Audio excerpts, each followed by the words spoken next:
오늘 우리에게 주시는 하나님의 말씀은 창세기 35장 1절에서 8절의 말씀입니다. 창세기 35장 1절에서 8절의 말씀을 제가 받들어 읽겠습니다. 하나님이 야곱에게 이르시되 일어나 베델로 올라가서 거기 거주하며 내가 내 형 에서의 낯을 피하여 도망하던 때에 내게 나타났던 하나님께 거기서 제단을 쌓으라 하신지라. 야곱이 이에 자기 집안 사람과 자기와 함께한 모든 자에게 이르되 너희 중에 있는 이방 신상들을 버리고 자신을 정결하게 하고 너희들의 의복을 바꾸어 입으라. 우리가 일어나 베델로 올라가자. 내 환난 날에 내게 응답하시며 내가 가는 길에서 나와 함께 하신 하나님께 내가 거기서 제단을 쌓으려 하노라 하매, 그들이 자기 손에 있는 모든 이방 신상들과 자기 귀에 있는 귀고리들을 야곱에게 주는지라. 야곱이 그것들을 세겜 근처 상수리 나무 아래에 묻고 그들이 떠났으나 하나님이 그 사면 고울들로 크게 두려워하게 하셨으므로 야곱의 아들들을 추격하는 자가 없었더라. 야곱과 그와 함께한 모든 사람이 가나안 땅 루스 곧 베델에 이르고 그가 거기서 제단을 쌓고 그곳을 엘 베델이라 불렀으니 이는 그의 형의 낯을 피할 때에 하나님이 거기서 그에게 나타나셨음이더라. 리브가의 유모 드보라가 죽음에 그를 베델 아래에 있는 상수리 나무 밑에 장사하고 그 나무 이름을 알론 바굿이라 불렀더라. 아멘. 우리 모두에게는 추억의 장소가 존재합니다. 어릴 적에 동네 친구들과 함께 뛰어놀던 놀이터나 비밀 아지트, 또 꿈만 꾸어도 배불렀던 10대 시절의 학교나 우리의 추억 속에 있는 교실, 그리고 사랑하는 남편, 아내와 함께 연애할 때 거닐던 길이나 또는 데이트 장소, 처음 일했던 직장, 또 가족과 함께 놀러 갔던 첫 여행지, 또 첫 해외 여행지, 생애 처음 장만한 아파트 등등 우리 기억 속에 저장된 수많은 이 추억의 장소들이 이 시간 영화의 한 장면처럼 저의 이 설교 문구를 들으며 여러분의 머릿속에 흘러갈 거라고 생각을 합니다. 그런 말이 있죠. 사람은 추억을 먹고 사는 존재이다. 이처럼 우리 모두는 의미 있는 장소를 잊지 않고 마음속에 고이 담아두고 그렇게 살아갑니다. 그리스도인에게 신앙과 관련된 추억의 장소는 우리의 이런 여행지나 처음 데이트 장소보다 훨씬 더 중요하고 특별합니다. 예수님을 구주로 영접하고 또 하나님을 처음 만난 곳을 기억하는 분이 아마 여기 계실 것입니다. 저는 16살 중학교 3학년 때 처음으로 갔던 중학교 그 여름 수련회에서 예수님을 만났습니다. 그날 눈물 콧물 다 쏟고 아주 뜨겁게 기도하던 그 현장이 제게는 생생합니다. 왜냐하면 제가 좋아하던 여자애가 제 뒤에서 그걸 보고 있었거든요. 그리고 저의 그 연애의 꿈은 그날로 산산이 깨졌습니다. 어떤 분들은 눈물을 흘리며 부르짖어 기도하던 오래된 예배당이나 또는 기도처가 떠오르실 겁니다. 오늘 가을을 지나 한 해를 마무리하는 이 시기를 보내면서 그동안 우리가 지나온 이 신앙의 여정 안에서 소중했던 영적인 장소들을 함께 좀 떠올려 보면 좋겠습니다. 오늘 하나님의 말씀을 함께 나누는 동안에 여러분이 하나님을 만났던 그 특별한 장소들, 여러분의 그 영적인 베델들, 특별한 시간과 공간을 선명하게 떠올릴 수 있기를 바랍니다. 오늘 창세기 35장에는 믿음의 사람 야곱에게 매우 중요한 한 장소가 등장합니다. 그곳은 바로 베델이죠. 이 베델은 야곱의 인생이 완전히 송두리째 바뀐 장소입니다. 야곱과 베델은 때려야 뗄 수가 없는 매우 밀접한 연관성을 갖고 있는 그런 곳이죠. 베델에서 야곱의 신앙 정체성이 형성되었다고 해도 이상하지 않을 만큼 그에게 베델은 특별했습니다. 왜 베델이 그의 인생에 대단히 중요한 전환점이 되었는지를 오늘 그의 인생을 통해서 같이 좀 살펴보고자 합니다. 야곱은 우리가 잘 알고 있는 대로 축복의 사람입니다. 그는 대단히 축복을 사모했고 축복을 쫓았던 사람이죠. 정확하게 말하면 그는 누구보다 하나님의 축복을 간절히 사모하던, 쟁취하던 그런 사람이었습니다. 어떤 면에서 야곱은 복을 쟁취하기 위해서 수단과 방법을 가리지 않는 욕심 많고 또 약삭 빠른 그런 인물 같아 보이기도 합니다. 우리가 잘 알고 있는 것처럼 창세기 25장에 가보면 형 에서의 그 마음을 속여 팥죽 한 그릇에 형이 받아야 할 장자의 권한을 사버립니다. 거기서 더 나아가서 아버지 이삭을 속여 형이 받을 장자의 축복을 가로채기도 했습니다. 오늘날의 기준으로 보면 야곱은 이 사문서를 조작해서 유산을 가로챈 어떻게 보면 좀 사기꾼과 같은 사람일 수도 있겠죠.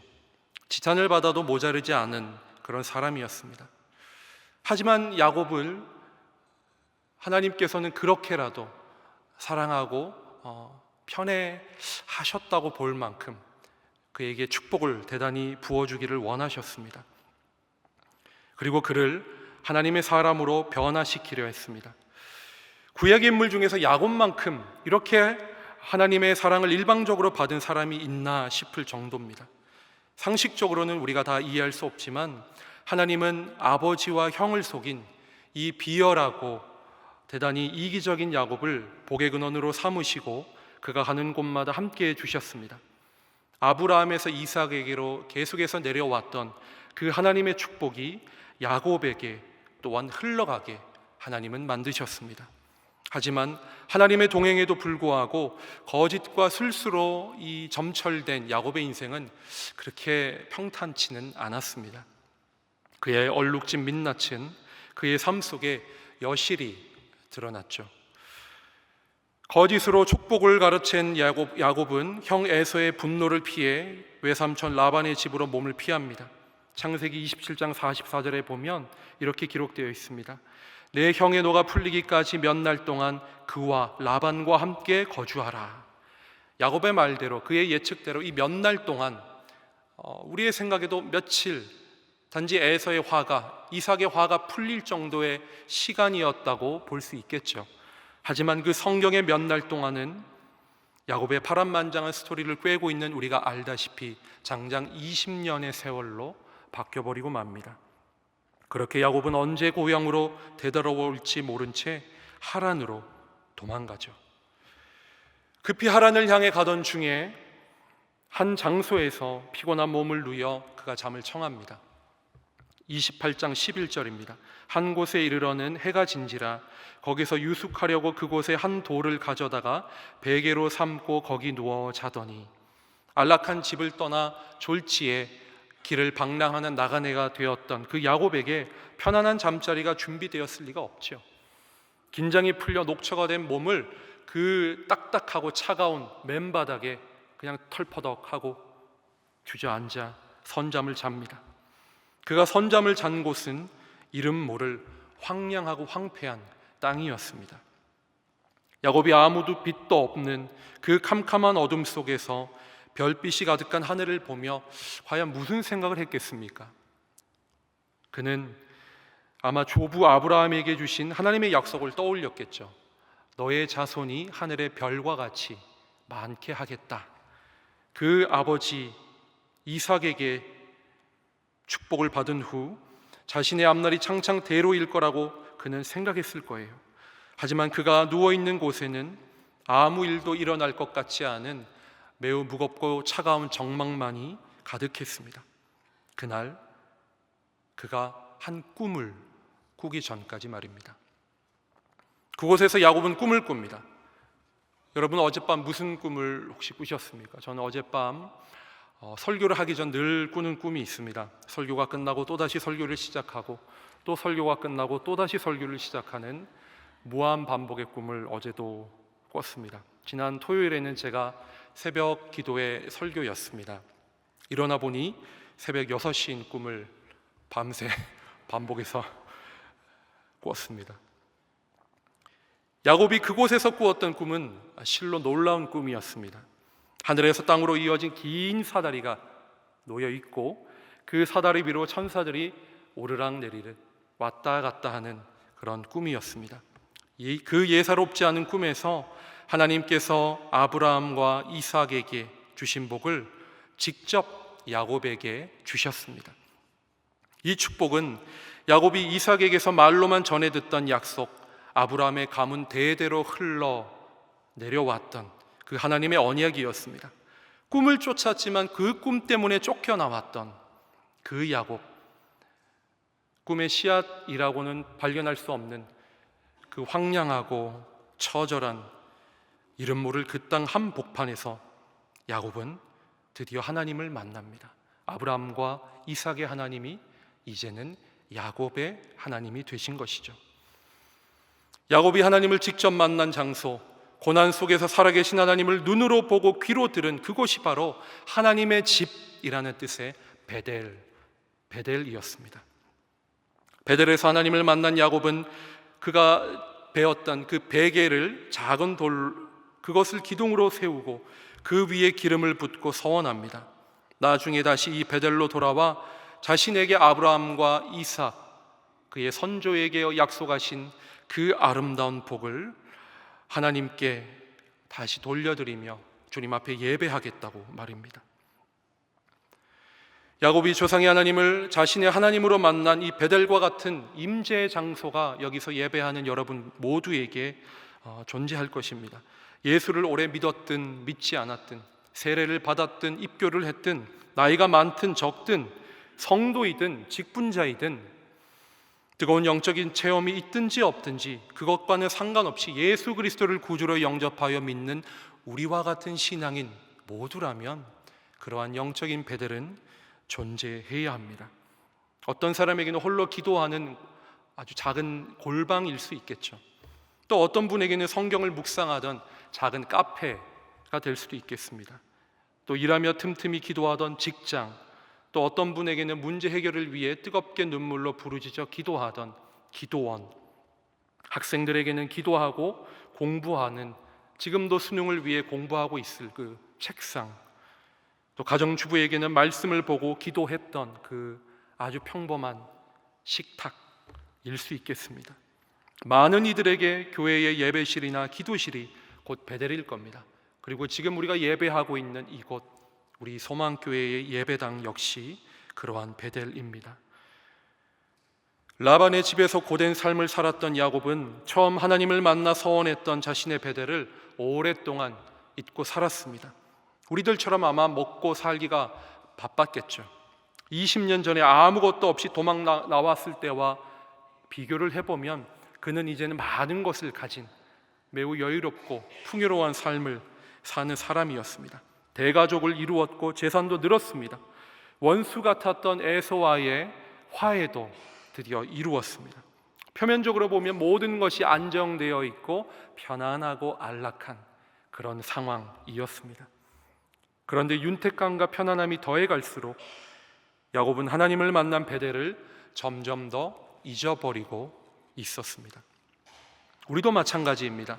어렵고 힘든 시기를 지나올 때 이제 어느 정도 안정을 이룬 것 같아 보이면, 하는 일도 그럭저럭 괜찮은 것 같고 자식들도 잘 살고 있는 것 같으면 우리의 마음도 야곱처럼 하나님의 은혜, 베델에서 만났던 주님을 잊을 때가 있습니다. 지금까지 우리가 걸어온 삶을 가만히 돌아보면 현재 우리에게 있는 이 모든 것들이 우리의 노력이나 우리의 어떤 결실, 우리가 얻어낸 어떤 수확물이 아니라는 것을 깨닫게 됩니다. 우리의 삶 모든 것이 하나님의 은혜라는 사실을 우리가 고백할 수밖에 없죠. 그런데 시간이 지날수록 일상의 은혜에 무뎌지고 하나님과의 만남을 놓치게 됩니다. 바쁘다는 핑계로 하나님하고의 말씀을 묵상하고 기도하는 자리에서 떠나게 됩니다. 야곱이 라반의 집에서 하나님의 약속을 잊고 살았던 때처럼 말입니다. 직장생활, 사업, 자식, 교육, 부동산, 대출, 입시, 건강 등 다양한 삶의 문제에 매몰되어서 하나님과의 첫 만남, 예배의 감격을 잊어버리고 살아갈 때가 우리에게 너무나 많이 있지 않습니까? 사업이 어렵거나 또는 자녀가 시험을 볼 때가 되면 우리는 반짝 하나님 앞에 기도하다가 그것이 지나가고 다시 숨을 돌릴 때쯤이 되면 하나님의 인도와 도움을 금세 잊어버립니다. 우리도 야곱처럼 우리의 베델을 잊어버리고 살고 있죠. 하나님은 은혜를 망각한 야곱에게 일어나 베델로 올라가서 제단을 쌓으라고 말씀하십니다. 1절입니다. 하나님이 야곱에게 이르시되 일어나 베델로 올라가서 거기 거주하며 내가 내 영 에서의 낯을 피하여 도망하던 때에 내게 나타났던 하나님께 거기서 제단을 쌓으라 하신지라. 야곱이 하나님을 처음 만났던 곳, 그가 하나님을 만나 제단을 쌓았던 곳, 야곱의 신앙이 새롭게 되었던 곳, 바로 그 베델로 야곱은 드디어 올라갑니다. 아브라함과 이삭의 하나님이 야곱 자신의 하나님이 되고 11조를 드리겠다고 약속했던 곳 베델, 바로 그곳에서 야곱은 오래전에 하나님 앞에 서원했던 그의 생애 최고의 예배를 준비합니다. 3절입니다. 우리가 일어나 베델로 올라가자 내 환난 날에 내게 응답하시며 내가 가는 길에서 나와 함께 하신 하나님께 내가 거기서 제단을 쌓으려 하노라. 그는 집안 모든 사람들을 불러 모읍니다. 일어나라, 갈 때가 되었다, 떠나자. 우리가 올라갈 곳이 베델이다. 하지만 모든 사람들에게 이방의 신상들을 버리도록 합니다. 몸을 정결하게 하죠. 의복을 바꿔 입도록 명령합니다. 이방신을 상징하는 모든 신상과 귀고리를 상수리 나무 아래에 묻도록 합니다. 금부치, 은부치 갖고 있는 거 다 묻었겠죠. 목사님 요즘 금값이 얼만데 야곱을 좀 말리시지. 하지만 야곱은 자신이 갖고 있던 모든 것을 아끼지 않고 그 상수리 나무 아래에 묻어둡니다. 재물과 성공, 안락함에 빠져 그동안 정리하지 못했던 악한 것들을 청산하고 야곱은 자신의 삶을 다시 하나님 앞에 돌아보죠. 이 야곱의 결단처럼 우리가 묻어야 할 것은 무엇입니까? 여러분의 삶 가운데 내가 내어놓아야 할, 제가 진짜 금을 내어놓으라는 것은 아닙니다. 혹시 내어놓을 분이 있으시면 제가 예배 마치고 여기 서 있겠습니다.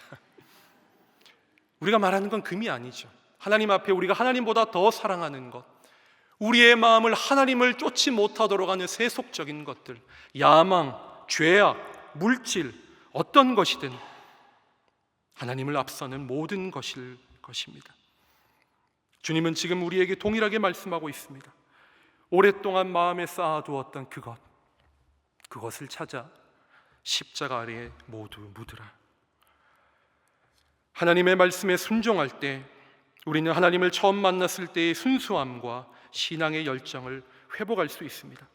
처음 예수를 믿었던 때, 처음 예배를 드렸을 때, 처음 11조를 하였을 때, 처음 이웃에게 복음을 전했을 때, 처음 직분자로 세움을 받았을 때, 처음 교사와 성가대로 섬겼을 때 우리는 우리의 베델에서 그때의 믿음과 열정을 다시 회복해야 합니다. 우리가 세속적인 것을 버리고 영적인 베델로 일어나 올라가면 야곱의 고백처럼 내 환난 날에 내게 응답하시며 내가 가는 길에서 나와 함께 하신 하나님을 우리는 다시 만날 수 있습니다. 과거 베델에서 하나님을 만났을 때의 기쁨과 감격을 혹시나 상실했다면 다시 새로운 베델에서 하나님과의 극적인 만남이 필요합니다.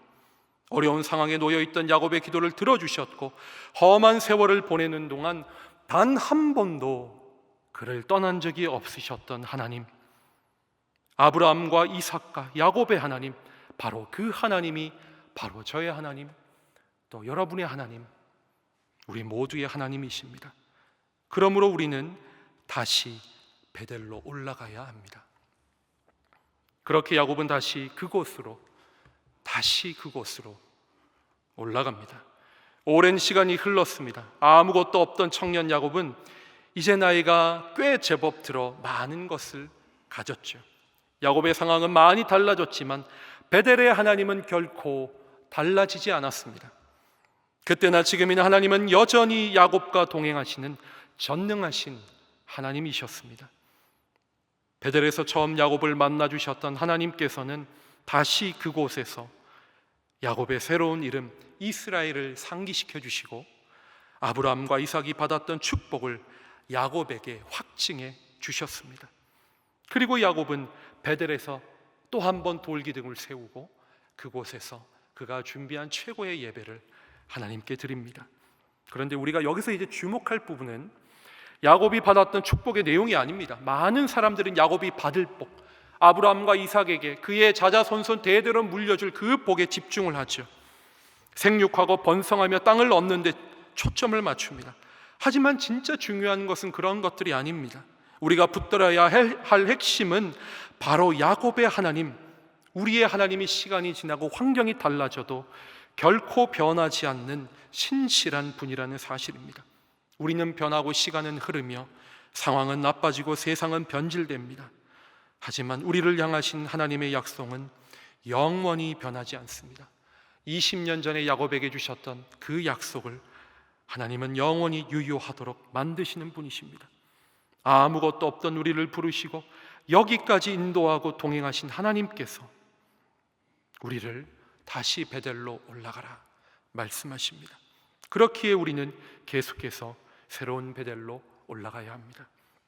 여러분의 예배의 현장, 말씀 묵상의 공간, 기도의 골방, 또 그 섬김의 자리에서 하나님과 동행하며 베델의 은혜를 누려야 합니다. 그리고 매일 여러분의 삶 속에 살아가고 있는 그 자리에서 여러분의 새로운 베델을 만드셔야 합니다. 자신이 태어난 곳으로 돌아가서 또 새로운 생명을 낳는 연어의 일생을 혹시 아십니까? 제가 연어를 먹는 걸 좋아해서 연어의 일생에 대해서 좀 찾아본 적이 있는데요. 연어가 강에서 부화하면 한 1년 정도 그 태어난 강에서 살다가 바다로 떠날 준비를 한다고 합니다. 이때 영양분을 흡수하고 이제 저장해서 바다에서 살아갈 수 있는 그 기간을 이제 준비하고 또 이제 물이 바뀌기 때문에 그곳에서 살아갈 수 있는 몸으로 변합니다. 강에서 바다로 가는 어려운 환경 속에 일부만이 살아남죠. 그렇게 살아남은 연어가 바다에서 한 3에서 5년 정도 그렇게 지내다가 산란기가 되면 태어난 강으로 여러분이 아시다시피 거슬러 올라갑니다.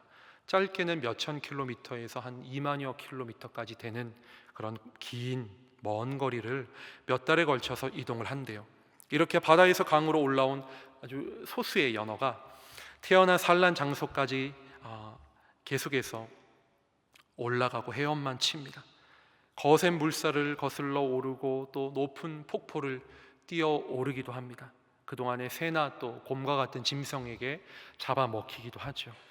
끝내 산란지에 다다른 매우 극소수의 연어는 드디어 알을 이제 낳죠.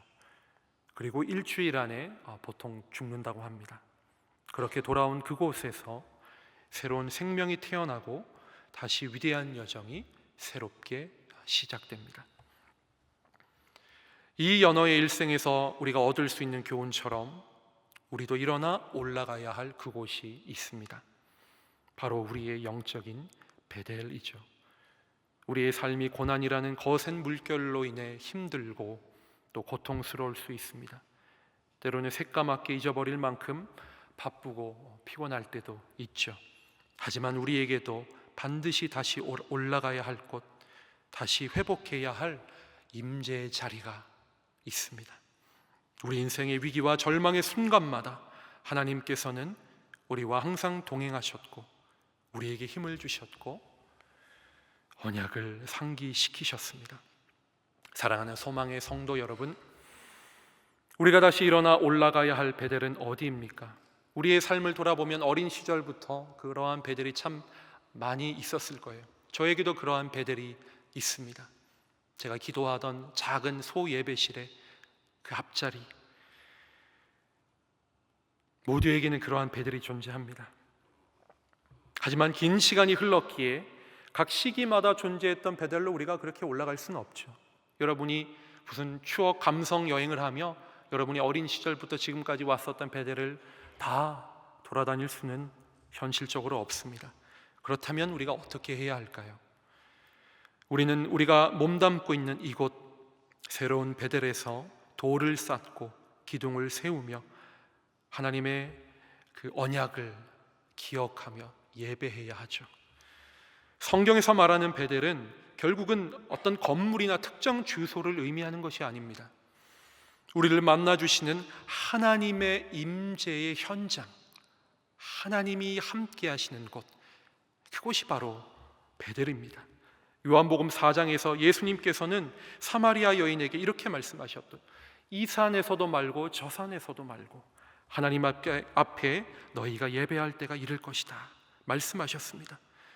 그러므로 우리의 베델은 특별한 장소라기보다는 어디서든 주님을 예배하고 기도하는 하나님의 임재가 있는 바로 그곳입니다. 오랫동안 베델을 잊어버린 채 세상의 문제의 마음을 빼앗긴 분들이 있을 거예요. 야곱처럼 라반의 집에서 가족의 늘어나는 그 재산을 보며 먹고 사는데 집중하느라 하나님의 임재의 현장인 베델로 올라가야 할 것을 잊어버리거나 또는 의도적으로 미루기도 했을 겁니다. 혹은 옛날의 베델만 추억하고 과거의 영광, 과거의 신앙에만 머물러 있을 수도 있죠. 영적인 나태함과 망각, 죄책감 때문에 혹시 힘들어하는 분들이 오늘 이 자리에 있다면 지금 하나님 앞에 있는 모습 그대로 나아오십시오. 우리 함께 과거의 베델에서 만난 그 하나님을 기억하고 현재의 이 새 베델에서 새로운 예배를 함께 드리기 원합니다. 얼마 남지 않은 올해의 마지막에 각자의 영적 베델에 올라 2025년을 여기까지 인도하신 하나님, 나의 삶을 지금까지 보호하신 하나님, 48년 동안 우리 소망교회를 붙들고 인도하신 여호와 하나님을 기억합시다. 다시 그곳에서 새로운 해와 새로운 시대를 우리 주님께서 여실 것입니다. 아브라함의 하나님, 이삭의 하나님, 야곱의 하나님, 저 추상현의 하나님, 그리고 여러분의 하나님, 그 하나님을 만나기를 축복합니다. 오늘 하나님께서 우리에게 말씀하십니다. 일어나 베델로 올라가라. 우리는 어떻게 응답해야 합니까? 일어나 베델로 올라가자. 기도하겠습니다. 베델의 하나님, 다시 그곳으로 올라갑니다. 다시 그곳에서 만나 주옵소서. 다시 그곳으로부터 하나님의 능력이 우리의 삶에 임하게 하옵소서. 예수님의 이름으로 기도합니다. 아멘.